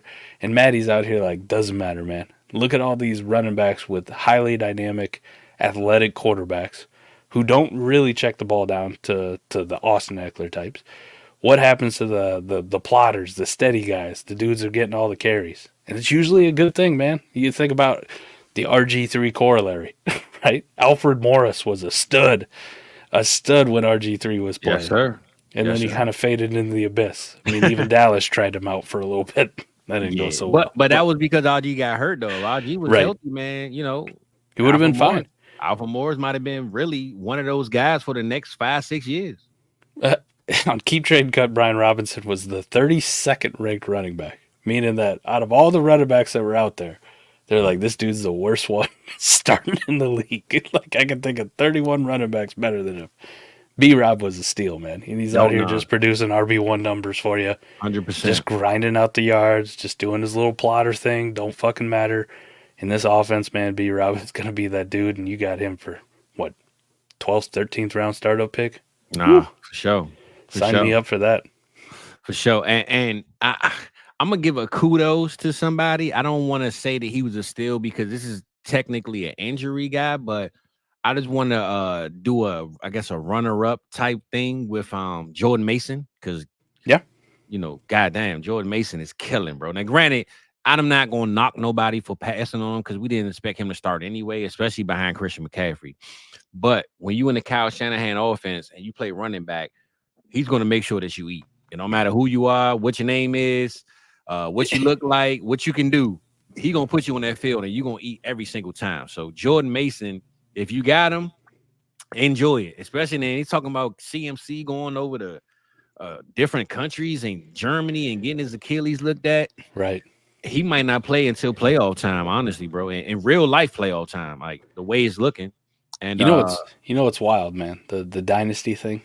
Like when we bring that into, somehow Bucky Irving is ahead of Jordan Mason in Keep Trade Cut ranking. I like what I've seen from Bucky. I like what I've seen from Bucky, man. But you're talking about the lead running back right now of the San Francisco 49ers offense with no CMC coming back anytime soon. None. And people are like, you know what? I'd rather have Bucky Irving than Jordan Mason. Yeah, this is a cut. What the fuck? What the fuck are we doing? Yeah. And it's not like they're neck and neck and like, maybe they ranked him. This dude is 6 spots ahead of him? Yeah, that's crazy. That's crazy, comfortably ahead of him. Nah, that's crazy. Wow. Like, I mean, even Joe Mixon, Braylon Allen is in front of Jordan Mason. And I love me some Braylon Allen. I love me Braylon Allen too, man. But Jordan I ain't doing Mason, that shit, no. What's going on? Hey, you right, DB. What a time, baby. What a time. Because I love me some Braylon Allen, man. And we're gonna talk about him soon because somebody put him in the chat, and I'm 100% with the Braylon Allen train, but Jordan Mason, man, has established himself as a RB1 almost weekly, and there's no way you can put him behind Bucky Irving, though, bro. Like, what the hell is going on here, though, man? I mean, I don't. What's happening? That was a wild one. But I just want to put him as a runner up because you can't not mention him. But the guy I really wanted to say that I felt was a steal in some drafts, and if you got him, was Alvin Kamara, man. Alvin Kamara is still that dude. I know he was going late in some drafts, especially in Dynasty because he's older, and we thought Kendre Miller was going to step up. And man, Alvin Kamara has clearly said, "Hold my beer. I ain't going nowhere. Like, this is my team, my league. I'm gonna do what I want to do." And that game against Dallas showed it all, bro. He had 4 touchdowns. He broke off like 2 50-yard plays in one game. And Alvin Kamara going as late as he was going. I know he's on a 1-year deal in New Orleans, but I don't see why he can't go to the next team and do exactly what he's doing right now with the next team. He's 29, and I know that gap of that 30-year-old thing is coming up, but he's not no big pinball that he's going to run through the middle and getting banged up anyway. And remember, he was suspended like 6 games last year. Alvin Kamara, man, he got a lot of wear and tear, but he really don't. If you think about his history, bro, he's never been a guy that, was so banged up and running through the middle and getting hurt every year. And I could see Alvin Kamara, man, lasting as a top 18 running back for another 3-4 years, bro. If you put him on the right offense. And if you got Alvin Kamara in a startup, you got him late because most people looked at his age and said, nah, I'm good. I'm going to go with the younger player. But you got to steal, man. Alvin Kamara is still him, man. And I love me some Alvin Kamara right now. Last one for me, man, too, because I love Kamara. And that dude was a 9th, 10th, 11th round startup pick all offseason. And I was taking him everywhere. Yeah. Everywhere that I was building a contending team. Why not? Like, still that dude. 100%. Give you one more. Right in line with him. King fucking Henry. Hey, but look, can we admit that Dallas kind of gave the King his throne? And that's fine, man. Up? We woke the Yeti. We woke the Yeti up out of the cave, man. God damn, man. I tell you what, man. I brought it up on the recap show, and I said just maybe, after week 1, playing a really good Chiefs defense, first game of the year, where nobody played in the preseason, everybody's healthy. Like, listen, if I'm a linebacker, I'm a safety. I'm pretty confident. Body's feeling good. I didn't have no wear and tear during training camp. I come up and I'll smack King Henry in the mouth, Like fuck you. You ain't the king. You start getting into a few games into the season, right? You got them nicks and bruises. You see how many injuries are out there, how many dudes got hammies and everything else hurt, shoulders, left and right. King Henry comes out and plays Dallas. There's dudes making business decisions already. Like, nah, I'm good. I'm good. It's over with. King Henry, another guy who was going right around the Alvin Kamara range. And it was like, is this the most obvious thing ever? Lamar Jackson, Derrick Henry, Baltimore Ravens. Like, tell me a more perfect story. Derrick Henry is going to have monster games at times with the Ravens. And you just seen one last week. It's not like his week 2 was bad. Like, he had 16 fantasy points and people are still like, what's wrong with Derrick Henry? Lamar only threw 15 times. So that lets you know it was King Henry time. Like, it wasn't no game that Lamar... They even wanted Lamar to throw the ball. It was, look, Dallas run defense look bad, and we are going to use the King to do his thing, man. So use the King, do his thing. Use the King to do his thing, man. I love Derrick Henry, bro. That's my dog right there, man. I know we got some fantasy questions in the chat. We're going to get to those in one quick second, bro. Let me see. I'm trying to think, man. I know this is the ugliest position of all time, Mike, but we're going to talk tight end right quick, bro. We're gonna talk tight end for no reason other than I guess to do it for the people. I saw a tight end question, so I figured I would bring it up. But man, how much of a disappointment is this position though, bro? Sam Laporta, who is tight end 1 for the generation and could not be defeated. I mean, he hasn't done absolutely nothing. And Mark Andrews had 1 target last week. And he was my tight end 1 for 2024, right? Like, what the hell is going on? George Kittle already hurt. Njoku missed 3 games. Jake Ferguson right now is looking like, and I did have him as a top 6 guy, man, but Jake Ferguson right now is looking more reliable than Dalton Kincaid, bro. It's, right. I mean, this tight end position is so ugly and useless, brother. Brock Bowers, to me, honestly, bro, I get the Brock Bowers hype, right, Mike? Yep. And I love me some Brock Bowers. But we said the same thing about Sam Laporta last year when he did what he did. And I'm not saying that Brock isn't that dude. But is it a way that Brock Bowers take a seat back next year the same way Sam is doing for the first 4 games this year? It can possibly happen. You want another one? Go ahead. Trey McBride? What about 3 years ago when we were talking about Kyle Pitts? Kyle Pitts. Hey, listen, you know me. That's my dog, man. But I know you love Kyle Pitts, man. I was alive. I was playing Dynasty during the time where Kyle Pitts, the question was being asked, is Kyle Pitts the most unattainable asset like in 3 Dynasty first rounders, football? right? You had to give up like 3 firsts for get like Pitts. People making videos about like how I'll never trade Kyle Pitts. You pry him out of my cold dead hands. This is that dude, and here we are now. It's like I gotta be a used car salesman when I try to go with Kyle Pitts. You know what I mean? Let me low get him, mileage. Let me get him just to get him, man. You don't want him? Let me get him, man. I've been trying to get him for you for 2 years. Man. I tried to offer him to you for Dak Prescott. Man, you turned me down. Dak give you Dak for him? Hell nah, bro. Your team ain't competing. You don't need Dak. You're right. But not for Pitts though, man. I'm trying to come up in the game. I'm not trying to be put back in the pits. You know what I'm saying? If I didn't know how much you loved him, the price would have been a lot cheaper. And it gets cheaper every day. Let's just say that. For sure. But I mean, this is the ugly position, bro. And right now, man, Brock Bowers is tight end 1, and I understand why. But last year, we thought Sammy Ballgame was just so untouchable, and nobody could trade for this guy because the price was going to be too high. And now, I'm not saying that he's a sell low, but it just show you how bad this tight end position is and can be, man. And I don't think there's a bigger sell in Dynasty right now for me than Brock Bowers. Like, I don't. I saw you say that on America's Game the other day, man. I mean, it's massive. It's a giant red flag. Like, yeah, I've been down this road. Listen. I love Brock Bowers. I love what he's doing. I loved what Sam Laporta was doing last year, but this tight end position as a whole is just so disgusting. We get let down time and time again, and we think the next one's going to be different. The next one won't break our heart. We're terrible at tight end relationships. Let's just say that. Sure. We're terrible. We need to go on the Maury Povich show and get some fucking help. I'm here. I'm here to tell you. So, just sell Brock Bowers, man. Somebody's going to give you 2 first plus for it. Say thank you, shake their hand, and move on. Appreciate you. Like, I'm good. I'm gonna go out and I'm gonna invest in some Hunter Henrys. You know, people hate Dallas Goedert or Cole Kmet after week 1 or whatever it is. Like, yeah, that's the kind of tight end I'm gonna invest in. I'm just gonna start this turd, and when they go off, look at me. I'm the smartest guy in the room.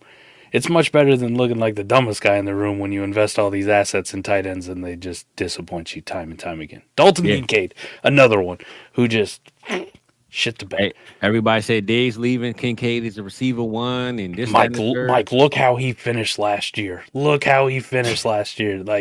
you're insane, right? Okay. Hey, okay, man. So yeah, man, the tight end position pretty ugly though, man. I'd have had to bring it up before we got out of here because I know we didn't talk about any.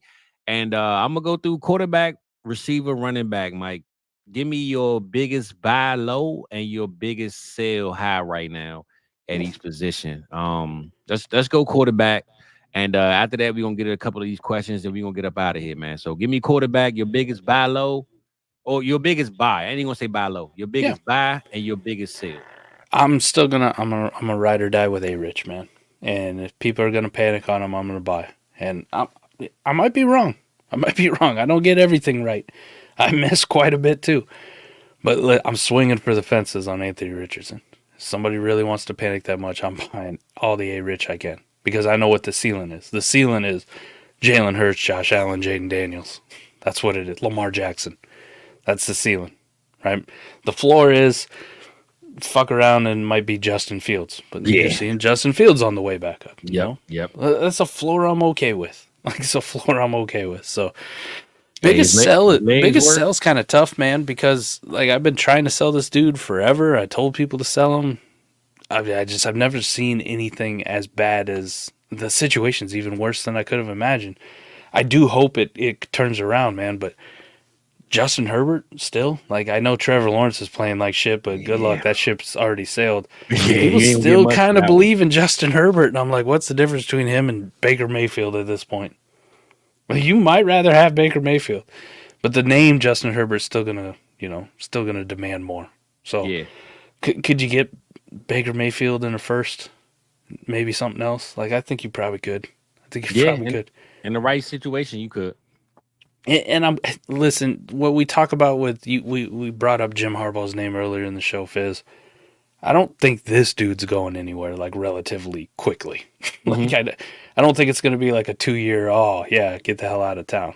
Like I think he's going to have enough success running the football and playing defense and playing hardball type football, that Justin Herbert's tethered to this really shitty offense for a quarterback anyways for the next couple years. And I think it's just going to keep kind of trending down where we forget that once upon a time Justin Herbert was a 5,000 yard, 40 touchdown threat through the air because Kellen Moore didn't believe in running the football. Yeah. Kellen Moore, man. That is not what he do. That's why I'm glad Saquon is there, because Saquon, he ain't got no choice but to run the ball with Saquon. So he gonna make him call plays that he don't even want to call. But before I get on, man, look, anybody got some fantasy dynasty questions, man, you can put them in the chat, bro. We're gonna get on some of them before we get out of here.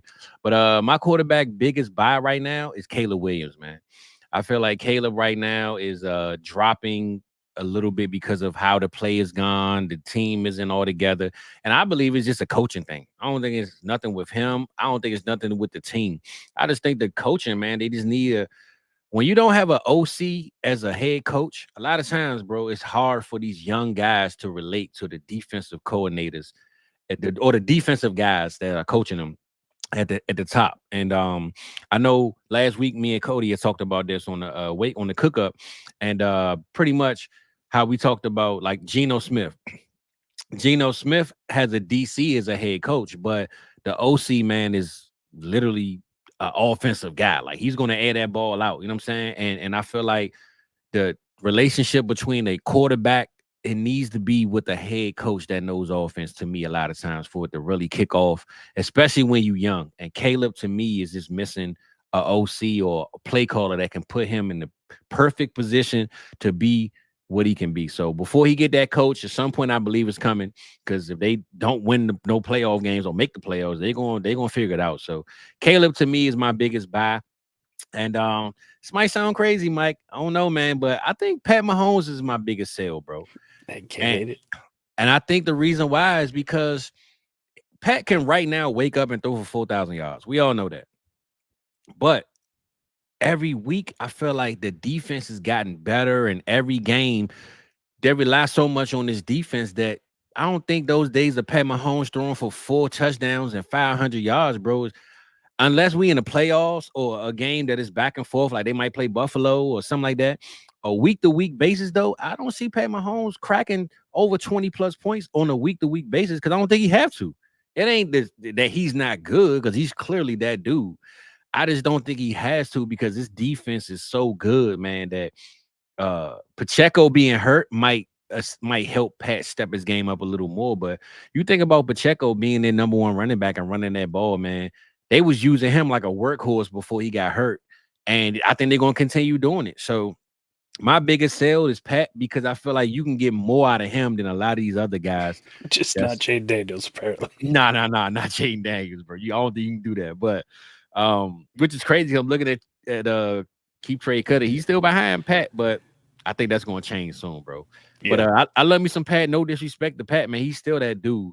But I think in fantasy, if you want to sell some guy and get the most you can get for him, I think Pat is the one to sell, because the days of him having to put up 30 points in fantasy are just done. I don't think he needs to. So I like it, man. Yeah, that's Caleb spicy. Is the buy. Pat is the sell for me, man. I can get behind that too. Sound logic on then. Running back position, Fizz. Running back. I just talked about him.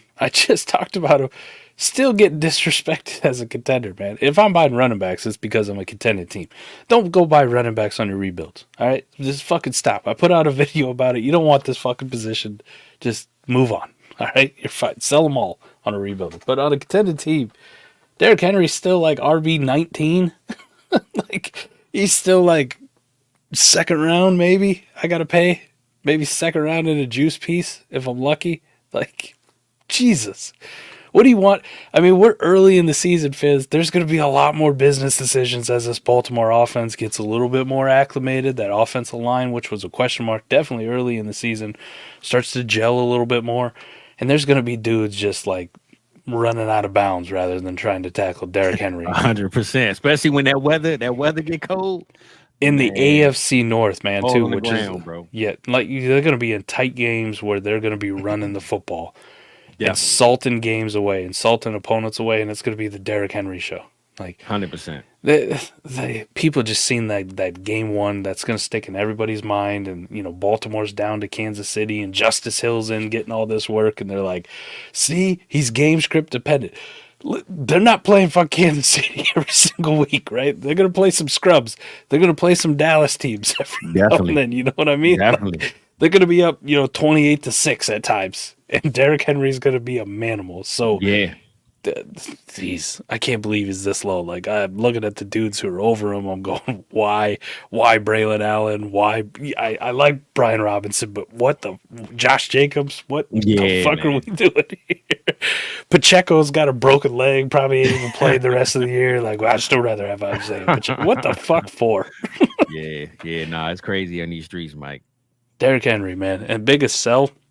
I'm done with this Travis Etienne shit. I'm done with these fucking Jaguars outside of Brian Thomas Jr., man. Like, that was mine, but I'm gonna pick him on another one, but that was mine. I'm fucking done. I'm done. Get rid of him, man. I'm done. Like, if you could tell me I could get Derrick Henry at any plus, and I mean any plus, $5 in Fab, that's a dub. That's a fucking dub. Ain't not the $5 menu though, Mike. God, yeah, dang, the $5 menu, so I could go pick up Snoop Huntley. Like, that's what I want. I'm fucking done with Travis Etienne, man. I tried to be his biggest supporter all these years, and I don't fucking see it, man. There's Tank Bigsby comes in and looks better than him at times. This Jacksonville offense under Doug Peterson, which I did warn fucking people about the Jaguars and Doug Peterson. I mean, think about how bad the situation was in Philadelphia that Doug Peterson had made. For you to be the only coach which took a rabid fan base who was desperate for a Super Bowl just so people like Fizz could stop talking shit about how the Eagles ain't never won shit. You know what I mean? You took us to the Super Bowl and beat fucking Tom Brady in the greatest game that an Eagles fan is ever going to see in their fucking life.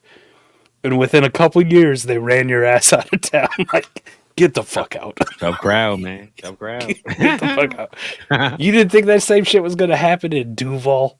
Yeah, man. You're watching it live. Yeah. Nah, that's a good point, bro. To win the Super Bowl and get ran out the next year, and now you in Jacksonville where you can't even make the playoffs. Rough looks. Nah, that's I'm with you though, man. Travis Etienne, bro, is on my shit list. Get him out of here, man. I don't want no parts. Unless you BTJ, and I believe that's just because he a rookie. Once he gets a little more seasoning in that Jacksonville offense, it's gonna be like, get rid of him too, man. I don't want no parts of them guys, man. No parts of them guys at all, bro. Man, Mike, I'm gonna go with my biggest sale because that definitely was my sale right there, bro. I'm not gonna lie to you, Travis Etienne, and I believe it's Jordan Mason, man. I think Jordan Mason is the biggest sale to me right now, and the reason why is because you got him for nothing. Like, you literally got him for nothing. So if you're gonna get him for nothing, sell him for everything. That's a come up. So if you can get a guy for free and then make a flip on him, man, why not? And I'm not even saying sell him because he's not good. I'm just saying you're gonna double your money when you get rid of him. So I ended up trading him at one point before the CMC news officially hit, and I wish I would have waited 3 days. But if right now, Jordan Mason, you can get a 25-second clear, like 25-second from a contender team, 100%, no questions asked. Now, with the CMC news of missing some months and weeks, and you might can get a 25 plus, you know what I'm saying? So I believe Jordan Mason right now is the biggest sale because you got him for nothing. And whatever you get back in return, it's literally you doubling your money on the asset. So my biggest sale right now is Jordan Mason. And my biggest buy, Mike, honestly, I'm going to say Isaiah Pacheco, man, because he injured. And I slept on Pacheco a lot. I felt like it was going to be an air raid offense because they went and got Worthy. They got Hollywood. Rice was back. Kelsey back. I thought Pat was going to go out there and throw for 5,000 yards and 50 touchdowns. And from what I'm seeing with this offense, that's not the game plan no more. The game plan is to play defense and win the game. So before Pacheco was hurt, man, he was killing. He was out there getting the ball, running. He was even getting some passes, some receiving targets at points. So I believe while he's hurt, I sent out 2 seconds for him the other day and got rejected. So that let me know that the price is definitely not like, oh, you could just come get him. But Pacheco, while he's hurt, man, he might not be the mean, you know, like you said, his leg is broken. He might not even do anything this year.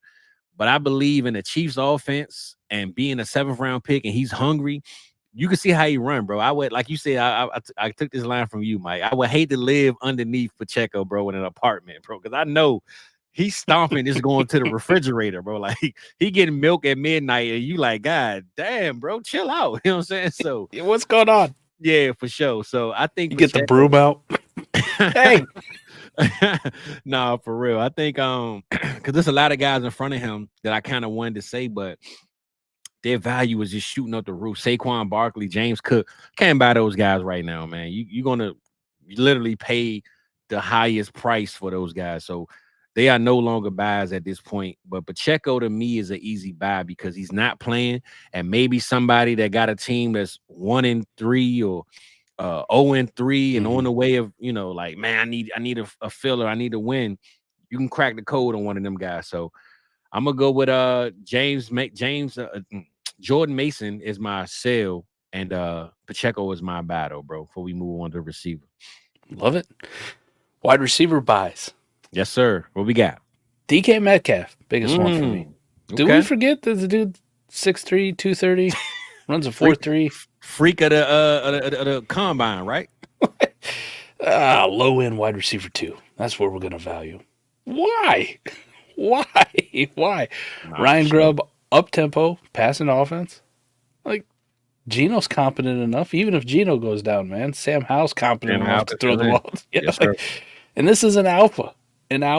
Like DK Metcalf, still that dude, man. I don't know what else you want. Madden creative player, DK Metcalf. People still just don't like him. Still not getting the love that he really deserves. I'm still buying into DK Metcalf as the number 1 wide receiver.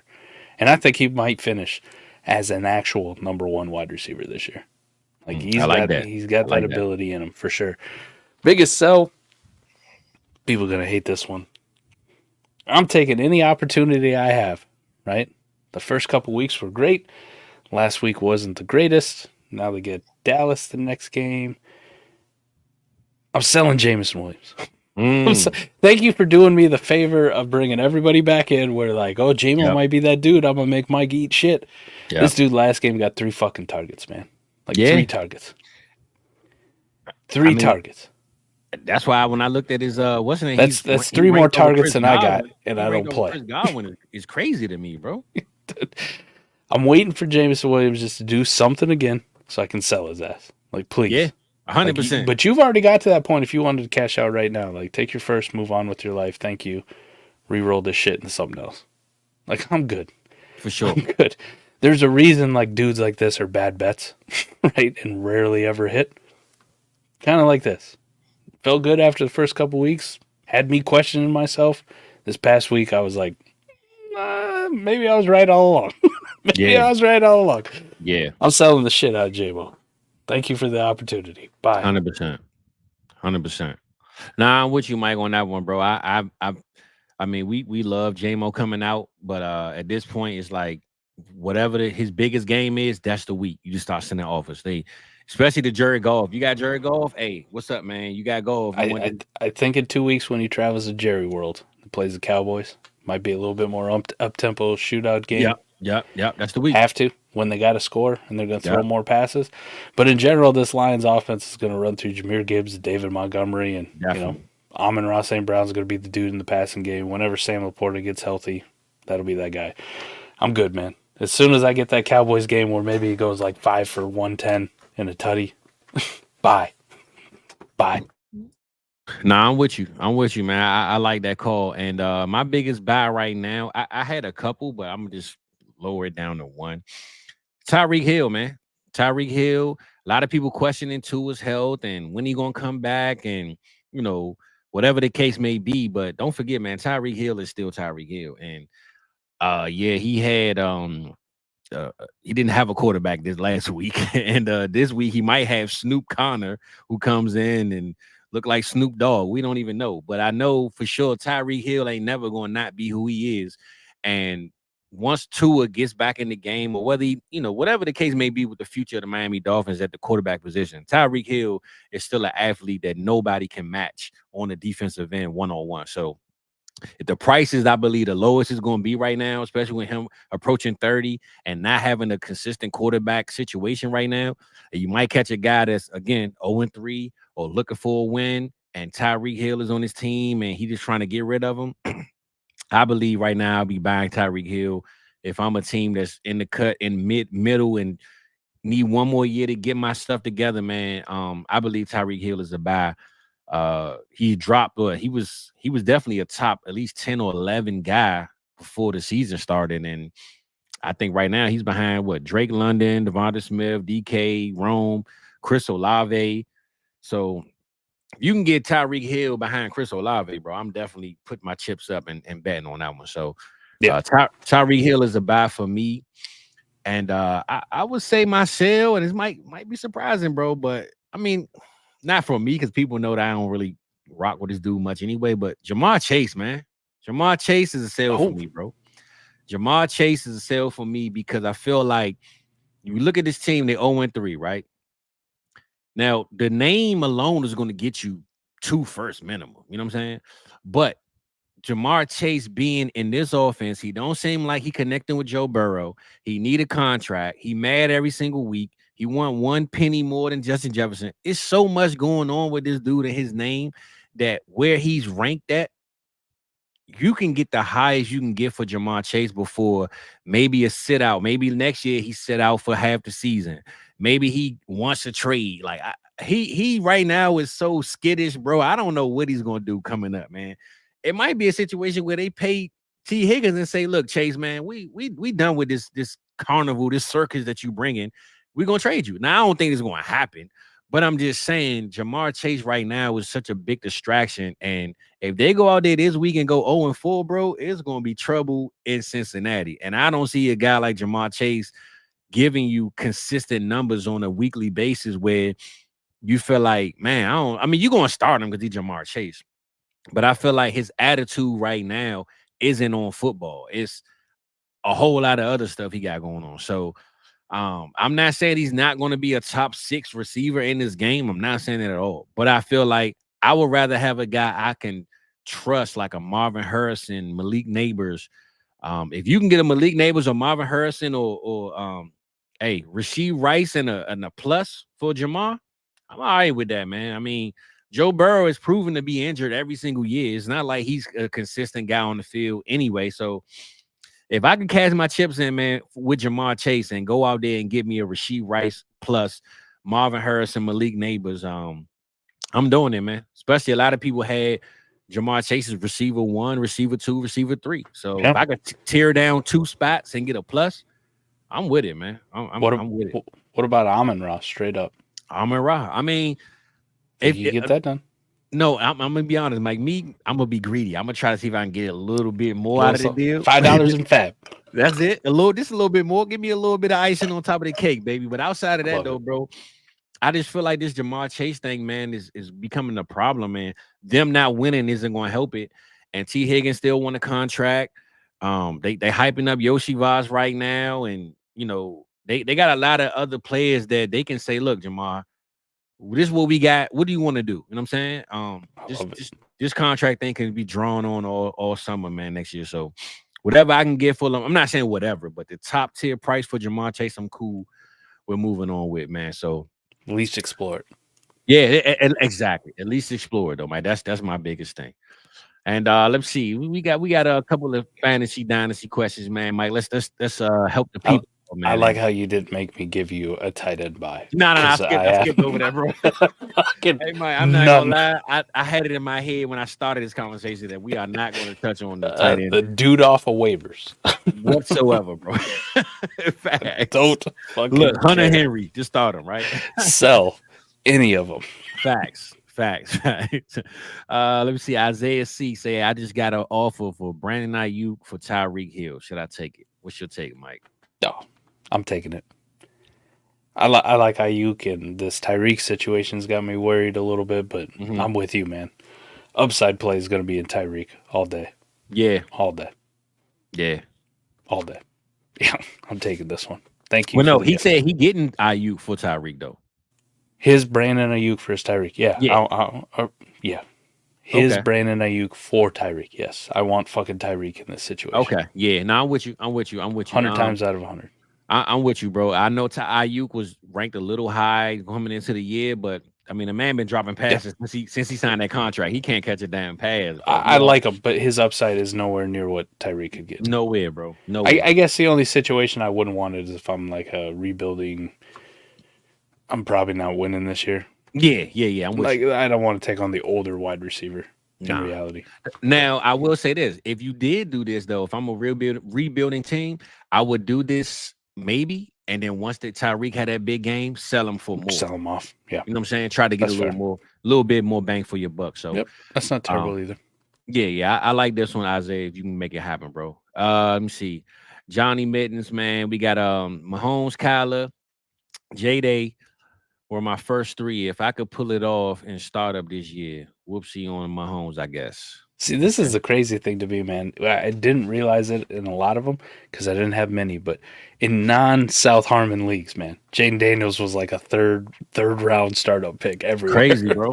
South Harmon leagues, that fucking dude wasn't making it out of the first round. Or the 201 if I was sitting on the turd. No, indeed, bro. Listen, I watched you take Caleb and Jaden back to back, and we was at the school, bro. So yep. Hey, listen, and you know what's so crazy? I felt so crazy, Mike. I sent my man a text. I said this. I think Peyton had took CD right in front of me during that draft, and I texted my man. I said, "Bro, I got A-Rich sitting right here, but am I crazy for taking Jaden Daniels? I almost took Jaden Daniels right there. I ain't gonna lie to you, Mike. I almost did it. I almost shook the room, bro. I sent the text to my boy Vince the Voorhees. I said, bro, am I crazy for taking Jaden Daniels right here? You should have, because there ain't no way he was coming back to you. I know, bro. I took A-Rich, man, and I was like, but honestly, I thought Maddie might have took him on the swing back too, but I took A-Rich, man, but I was like, damn, am I crazy for taking A-Rich over Jay? I asked that question, bro. I almost took him right there at pick 108, I believe, 107, whatever I had, so. The only thing I regret is like the last couple of rookie drafts I did, I took a couple Caleb instead of Jaden Daniels. I remember that. Diversify. That was the league. I tell you that Coop got Jaden. I thought you were gonna take it. You had the 101. You took Caleb. I said, damn, son. Well, when I got like 15, 16 shares, I was like, maybe that's enough. That's it. I'm with you. William, let's see. Would you trade Higgins for Carson Steele? If it's Elijah Higgins. Yeah, bro. I don't know. No, indeed, brother. No, indeed. I'll give you another scenario, William. I'd trade T. Higgins for Carson Steele if T. Higgins had fucked my wife, fathered my children, and then lied to me for 18 years while I raised these little bastards, making me think they're mine. Yeah. Just upon graduation to be like, nah, I'm actually the daddy. Here's a paternity test.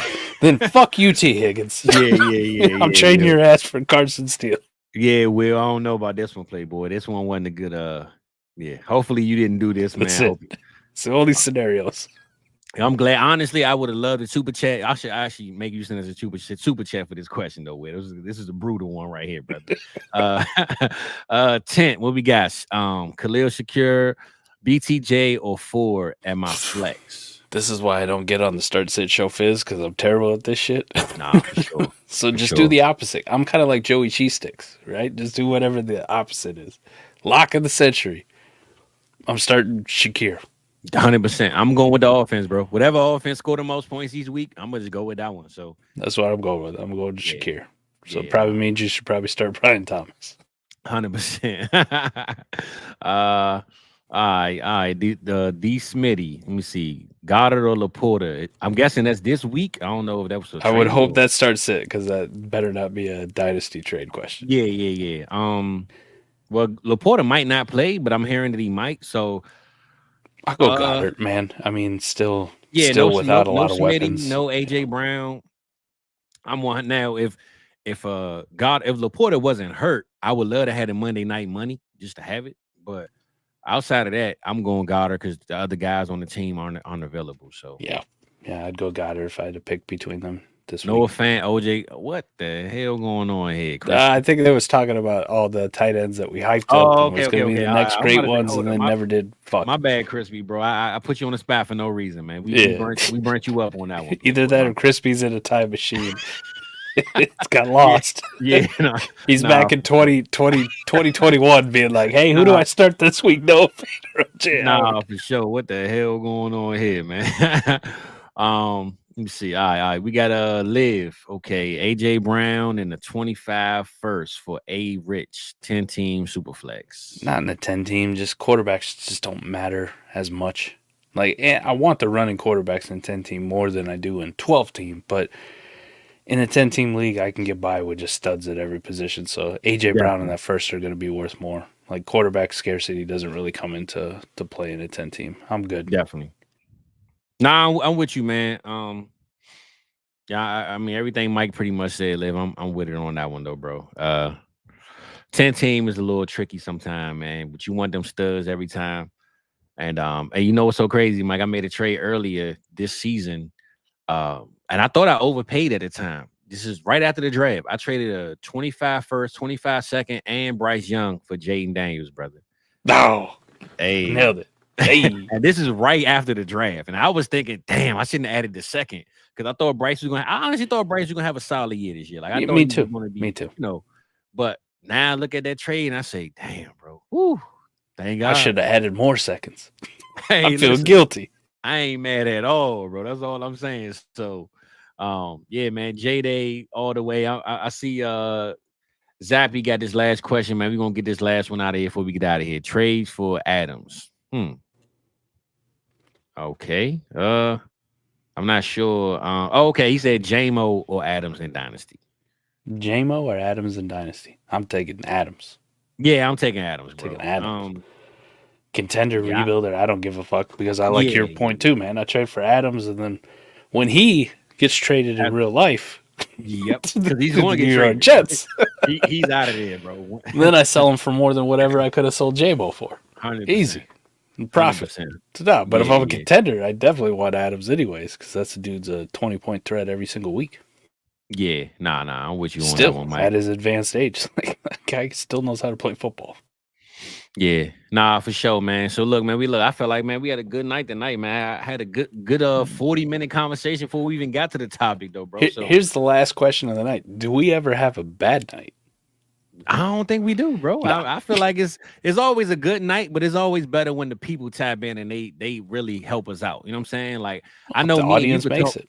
We could talk forever, bro, but when they come in and they help us out and give us ideas, and sometimes I read questions and I'm like, damn, I wasn't thinking about that, but I'm glad that y'all dropped that on us one time. So they are like a good coaching staff, all right? So they're not like the Panthers. they help us and make us want to be better.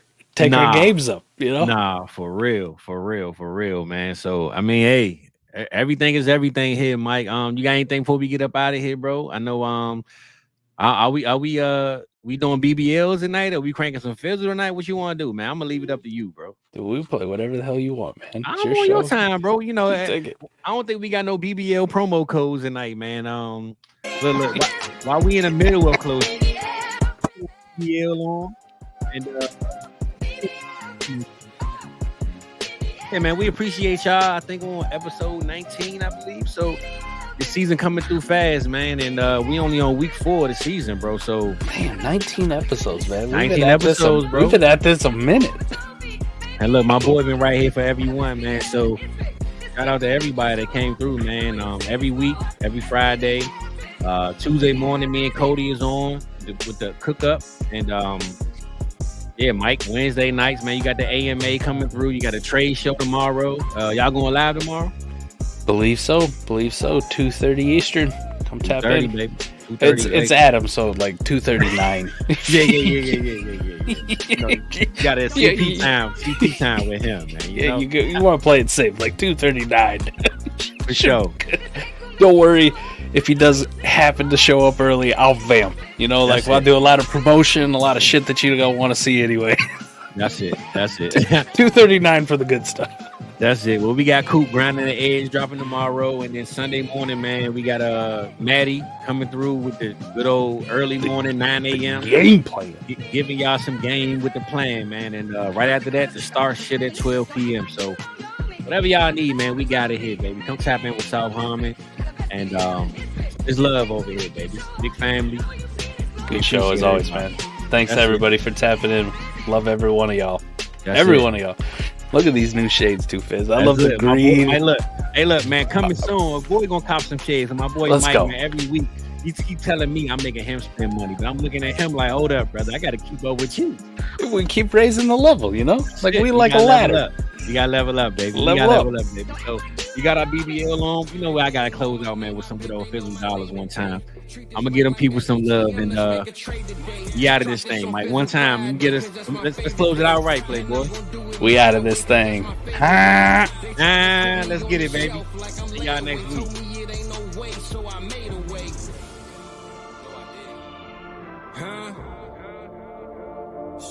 Welcome to South Harmon. I'm glad you here today. Welcome to South Harmon. I'm glad you here today.